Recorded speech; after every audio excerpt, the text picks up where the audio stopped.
ایران اور امریکہ ایک بار پھر جنگ کے دہانے پر صدر ڈونلڈ ٹرمپ نے ایرانی امن تجاویز کو احمقانہ قرار دے کر مسترد کر دیا۔ امریکی صدر نے واضح کیا کہ اوباما اور بائیڈن کے دور کی رعایتیں اب ختم ہو چکی۔ ٹرمپ نے انکشاف کیا کہ ایران کے پاس ایٹمی مراکز سے نیوکلیئر فضلہ نکالنے کی ٹیکنالوجی تک نہیں ہے، وہ امریکی مدد کا محتاج ہے۔ تہران پر دباؤ بڑھانے کے لیے اب ہرمز میں پروجیکٹ فریڈم کی دوبارہ بحالی اور دائرہ کار وسیع کرنے پر غور۔ ایران سخت گیر قیادت کے سائے میں بدستور مقر رہا ہے اور جب تک ایٹمی ہتھیار نہ بنانے کی ٹھوس ضمانت نہیں ملتی، معاشی دباؤ جاری رہے گا، جس کے خاتمے سے عالمی سطح پر تیل کی قیمتیں بھی کم ہوں گی۔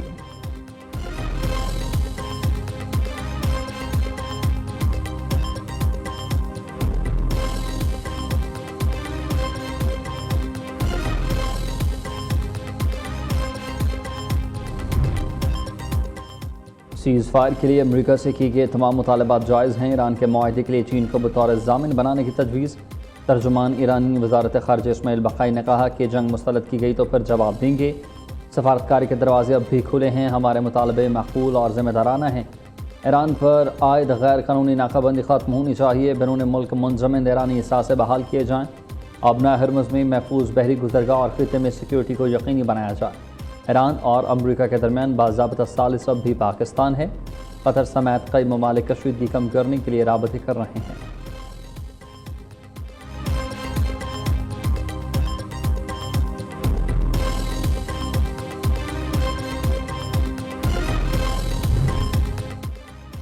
نائب وزیر اعظم اسحاق ڈار اور سعودی وزیر خارجہ شہزادہ فیصل بن فرحان کا ٹیلیفونک رابطہ، باہمی دلچسپی کے امور سمیت علاقائی امن و استحکام پر تبادلہ خیال۔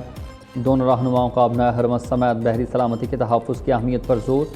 شہزادہ فیصل بن فرحان کی پاکستان کی تعمیری کردار اور علاقائی امن کے لیے کوششوں کی تعریف۔ نائب وزیر اعظم اسحاق ڈار سے امریکی ناظم الامور نیٹلی بیکر کی ملاقات، علاقائی صورتحال اور پاک امریکہ تعلقات پر مشاورت۔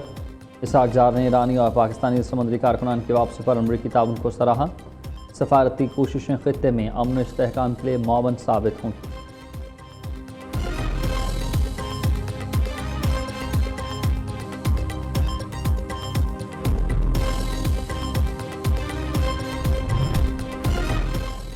ایرانی وزیر خارجہ عباس عراقچی کا سعودی ہم منصب فیصل بن فرحان سے رابطہ، پاکستان کے ثالثی میں ہونے والے ایران امریکہ مذاکرات پر گفتگو۔ دونوں رہنماؤں نے مذاکرات کے مختلف پہلوؤں کا جائزہ لیا۔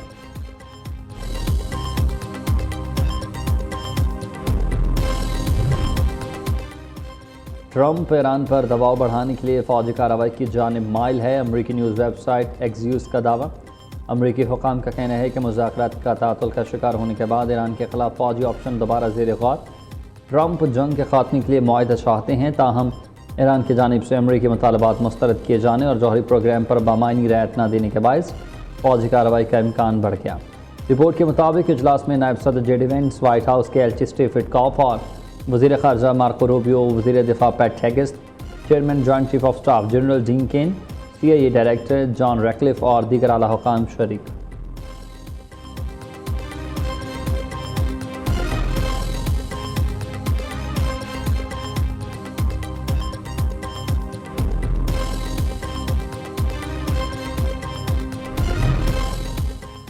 لبنان سرحد پر گھمسان کی جنگ، اسرائیلی فوج کا اپنی ہلاکتوں کا بڑا اعتراف۔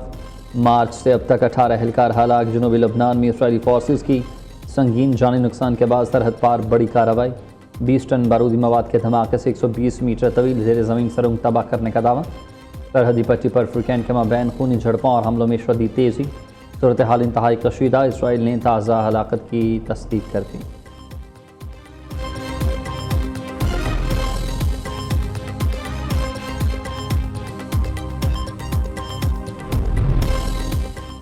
برطانوی وزیر اعظم کیئر سٹارمر کے خلاف اپنی ہی پارٹی میں بغاوت، بلدیاتی انتخابات میں 1500 کونسلرز کی نشستیں ہارنے کے بعد 70 سے زائد ارکان پارلیمنٹ کا استعفے کا مطالبہ۔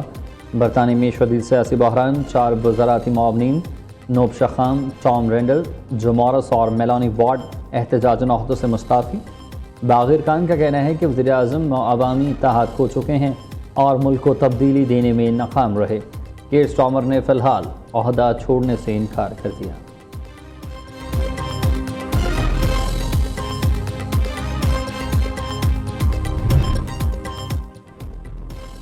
صدر مملکت آصف علی زرداری سے وزیر اعظم شہباز شریف کی ملاقات، خطے کی موجودہ صورتحال، افغانستان سے متعلق امور پر مشاورت، ملک کی داخلی اور خارجی سیکیورٹی صورتحال پر تبادلہ خیال، ایران امریکہ مذاکرات کے حوالے سے پاکستان کی ثالثی پر بھی بات چیت، مارکہ حق کے شہداء کو خراج عقیدت، مسلح افواج کی پیشہ ورانہ صلاحیتوں کو سراہا۔ صدر زرداری نے کہا کہ مشکل حالات میں عوام کو ہر ممکن ریلیف دیں گے، مہنگائی کے دباؤ میں کمی، اشیاء ضروریہ کی دستیابی یقینی بنائی جائے۔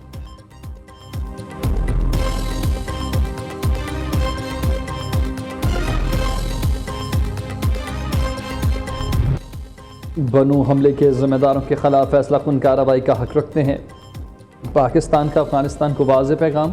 افغان ناظم الامور کی دفتر خارجہ میں طلبی، احتجاجی مراسلات تھما دیا۔ ترجمان دفتر خارجہ کے مطابق فتح خیل پوسٹ حملے کے تانے بانے افغان باشندوں اور موجود دہشت گردوں سے ملتے ہیں۔ پاکستان اپنی قومی سلامتی اور شہریوں کے تحفظ پر کوئی سمجھوتہ نہیں کرے گا۔ افغان سرزمین کا پاکستان کے خلاف دہشت گردی کے لیے استعمال ناقابل قبول۔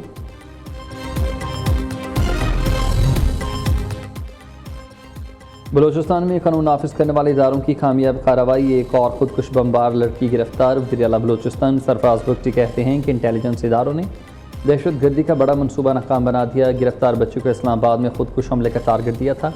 خواتین کو دہشت گردی کے لیے استعمال کرنا انتہائی شرمناک۔ دوسری جانب گرفتار خودکش بمبار خاتون نے قزن سے دھماکہ قلعہ BLA کے لیے کرنے پر لگایا۔ خودکش حملہ نہ کرنے پر والد کو قتل کرنے کی دھمکی دی۔ کوہاٹ میں بہادر شہری نے جان کی قربان دی کر مقامی آبادی کو بڑی تباہی سے بچا لیا۔ سیکیورٹی ذرائع کے مطابق فتنہ الخوارج کھیتوں کے راستے آبادی کی جانب بڑھ رہا تھا۔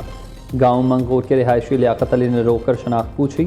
خودکش حملہ آور نے بوکلاہٹ میں خود کو دھماکے سے وہیں اڑا دیا۔ بہادر شہری لیاقت بھی موقع پر شہید۔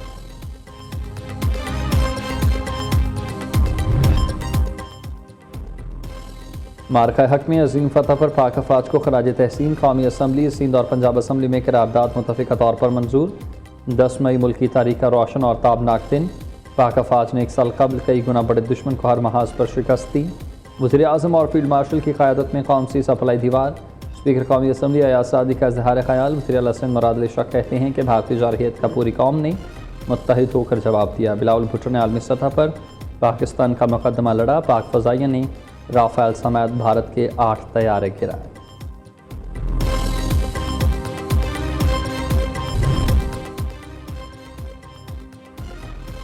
مارکہ حق کی پہلی سالگرہ۔ وزیر اعلیٰ پنجاب مریم نواز کی زیر صدارت صوبائی کابینہ کا اجلاس۔ نواز شریف، وزیر اعظم Shehbaz Sharif, field marshal Asim Munir, air اور نیول چیف کو خراج تحسین۔ کچے میں کامیاب آپریشن پر وزیر اعلیٰ مریم نواز کو بھی خراج تحسین پیش کیا۔ صوبائی کابینہ نے انشورنس کمپنی کے قیام کی منظوری دے دی۔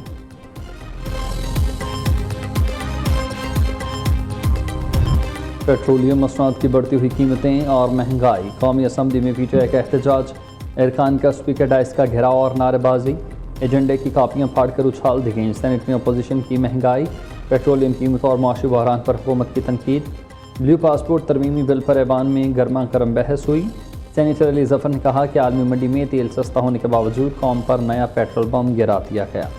اضافی ٹیکس عوام پر ظلم کے مترادف ہیں۔ بڑھتی ہوئی مہنگائی نے عوام، کسانوں اور کاروباری طبقے کو شدید متاثر کیا۔ دوسری جانب P T I M N A Iqbal Afridi cycle پر پارلیمنٹ ہاؤس پہنچے۔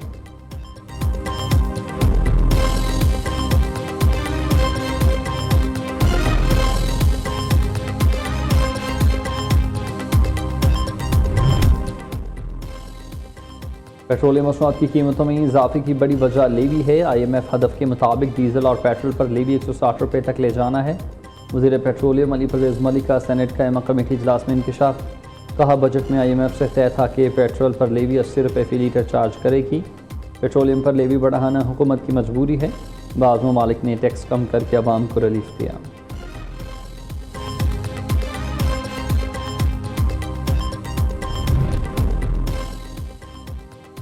مسلم لیگ نون کے صدر نواز شریف کا سیاسی محاذ پر متحرک ہونے کا فیصلہ۔ نواز شریف کے سینئر پارٹی رہنماؤں اور گزشتہ انتخابات میں ہارنے والے امیدواروں سے رابطے۔ ذرائع کے مطابق نواز شریف نے پارٹی رہنماؤں سے ٹیلی فونک گفتگو کی۔ سیاسی صورتحال پر تبادلہ خیال۔ مختلف سینئر رہنماؤں کو اہم ذمہ داریاں تفویض کی گئیں۔ وفاقی کابینہ میں پارٹی کے سینئر رہنماؤں کی شمولیت کا اندیاب بھی ہے۔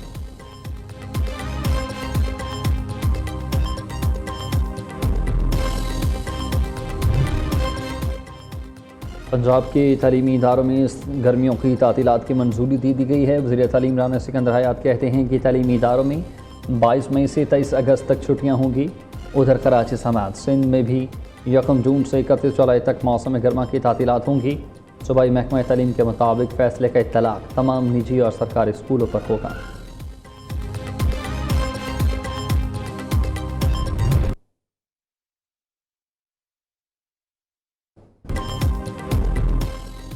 پنجاب میں موسم کا ڈبل ایکشن، تپتی دھوپ کے بعد آندھی اور پھر بارش کے انٹری کا کاٹ۔ لاہور سمیت کئی شہروں میں بادل برسنے کی نوید۔ ایٹ پی او کے سامنے مغربی ہواؤں کا نیا سسٹم داخل۔ پی ڈی ایم اے نے لاہور، گجرانوالہ، راولپنڈی سمیت مختلف اضلاع میں گرج چمک اور گرد آلود ہواؤں کا الرٹ جاری کر دیا۔ دن بھر گرمی، شام میں تیز ہواؤں اور ہلکی بارش سے درجہ حرارت میں نمایاں کمی کا امکان۔ شہریوں کو احتیاطی تدابیر اختیار کرنے کی ہدایت۔